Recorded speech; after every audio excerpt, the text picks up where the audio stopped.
Thank you, Mr. Speaker, sir. I thank the Honourable Member for the question. Mr. Speaker, sir, the governance and transparency in Fiji's tertiary higher education sector are mainly driven by the laws, regulations, regulatory bodies, and quality assurance systems. The Higher Education Commission, Fiji, is mandated by its act to oversee this and to strengthen the governance and transparency across tertiary institutions. The following measures have been advanced by the Higher Education Commission. The strengthening of leadership and governance structure. The Higher Education Commission continues to work with the institution to ensure councils and boards are competent, based, diverse, and merit-driven. This includes appointing members with expertise in various fields like finance and laws, and academia, innovation, and industry, and the list goes on. The higher education is also advised through fit and proper forms, and any change to the governance structure, the institution must advise the Commission through an amendment to their registration. In terms of enhancing regulatory and policy compliance, Mr. Speaker, sir, institutions must align with all education, legislation, regulations, and governance framework. And this includes stronger compliance systems for procurement, risk management system, financial controls, and ethical conduct. The legislation includes also the Higher Education Act, the Higher Education Regulation 2009, and the Higher Education Qualifications Regulation 2010. And last year, the launch of the 4Rs online portal, new digital platform designed to streamline regulation processes for higher education institutions in Fiji. And the portal facilitates application for recognition, registration, review, and renewal of institutions, improving efficiency, comparability, accessibility, transparency, and accountability in the sector. The performance-based funding and transparent resource allocation. Government grants, Mr. Speaker, sir, are disbursed through structured funding models for universities and non-university institutions. These models are linked to measurable outcomes, such as teaching quality, student access, research productivity, and equity access. This is to ensure that public investment is tied to performance, impact, and value for money. The strengthening of reporting and public accountability. The registered institutions are required to submit annual reports, audited financial statements, acquittals, and performance reports in a timely manner. The submission is also part of the grant application and acquittal process.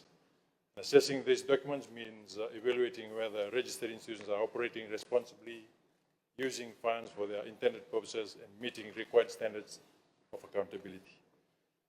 Independent monitoring, audit, and risk assurances. Mr. Speaker, sir, the Higher Education Commission undertakes audit, site inspection, plus audits, qualification, verification, reviews, and governance assessment to ensure that registered institutions maintain required standards, comply with regulatory obligations, and operate in the public interest. On quality assurance of programs and standards, Mr. Speaker, sir, the programs are accredited under the Fiji National Qualification Framework to ensure consistency, credibility, and progression pathways across certificates, diplomas, and degrees. This also supports strong institutional governance by requiring providers to align their programs with nationally approved standards, maintain effective internal quality assurance system, and demonstrate accountability in program design, program delivery, and program review. Mr. Speaker, sir, in capacity building programs, they have been encouraged for council members, executives, and staff in governance, ethics, and strategic leadership, financial literacy, and institutional risk management. The Commission at times organized capacity building activities to build governance capability for institutions. Mr. Speaker, sir, the strong system depends on capable leaders. The VC Forum 2026, a one-day strategic dialogue that will be convened for the Vice Chancellors of Fiji universities, the University of South Pacific, Fiji National University, University of Fiji, Pacifica Communities University, Fulton Adventist University College, The forum is scheduled to be held on Friday, 8 May 2026 at the Novotel Lamy.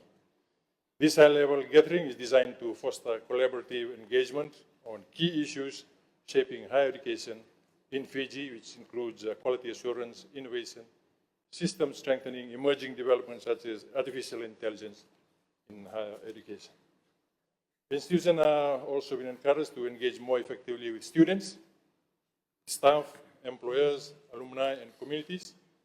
Meaningful stakeholder engagements which only strengthen institutional governance by ensuring that decision-making is informed by the views, needs, and expectations of those directly affected by institutional policies and services.